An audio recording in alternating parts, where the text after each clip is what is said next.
All right. Hey, everybody. Welcome to Stories for All Ages. I'm Miss Elizabeth. And today I have the Big Orange Splot. Look at that. All right, so this is by Daniel Manus Pinkwater, and it's a Scholastic publication. So let's find out what's up with the Big Orange Splot. All right. Mr. Plumbeam lived on a street where all the houses were the same. You see all those? He liked it that way. So did everybody else on Mr. Plumbeam Street. This is a neat street, they would say. Then one day, something happened. A seagull flew over Mr. Plumbeam's house. He was carrying a bright orange paint. Nobody knows why. And he dropped the can, nobody knows why, right over Mr. Plumbeam's house.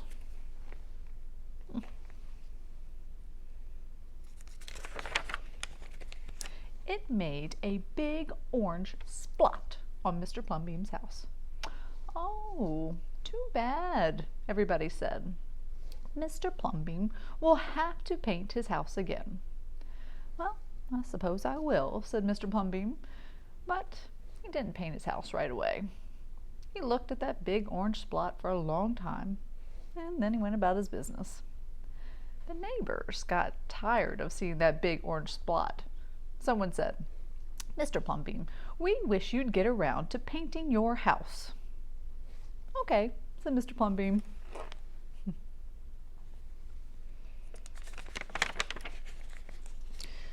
He got some blue paint and some white paint, and that night he got busy. He painted at night because it was much cooler. When the paint was gone, the roof was blue, the walls were white, and the big orange splot was still there.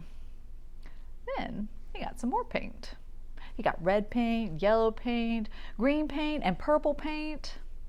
In the morning, the other people in the street came out of their houses. Their houses were all the same, but Mr. Plumbeam's house was like a rainbow. It was like a jungle. It was like an explosion. See that?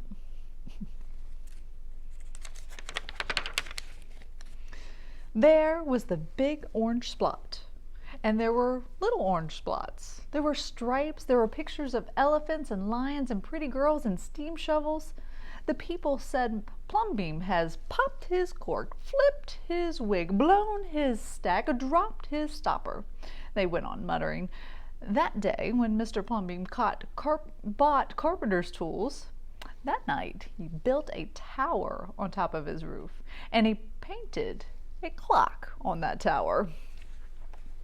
Look at that.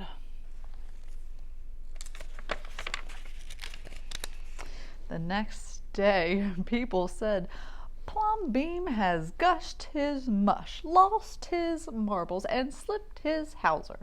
They decided they would pretend not to notice. It's a pretty hard house not to notice, huh?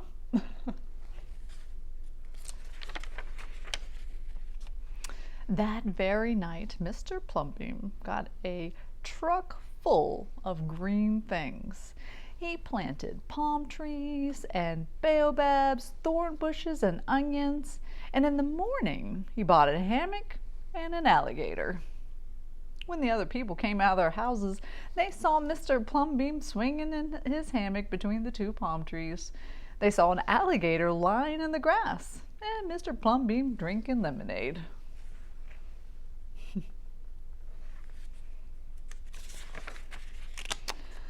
Plumbeam has gone too far. This used to be a neat street.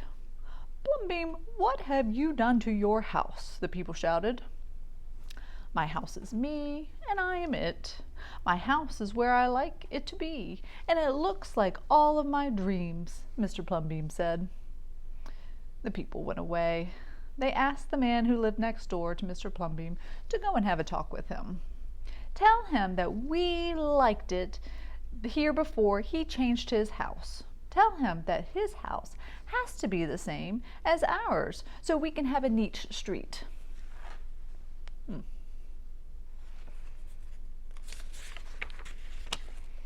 The man went to see Mr. Plumbeam that evening. They sat under the palm trees, drinking lemonade and talking all night long. There they are.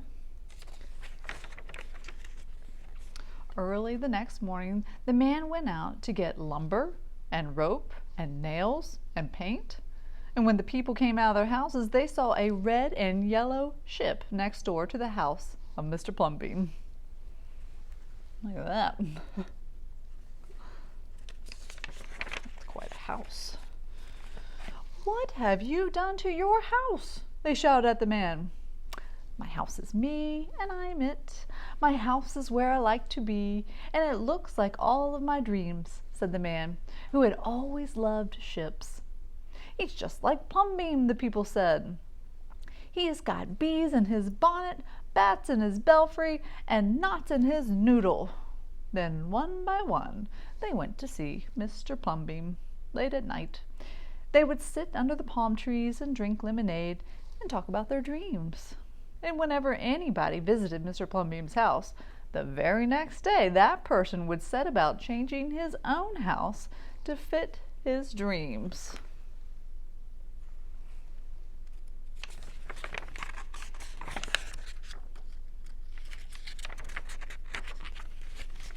These are some of the houses they came up with. Look at those. Some fancy houses. Here's some more. Look at that. Wow. Look at that. So whenever a stranger came to the street of Mr. Plumbeam and his neighbors, the stranger would say, "This is not a neat street." Then all the people would say, "Our street is us, and we are it. Our street is where we like to be, and it looks like all of our dreams." That's a pretty cool street, if you ask me. The end. That was one of my favorite books when I was a kid. All right, well, I hope you all enjoyed that, and I will see you all next time. Bye-bye.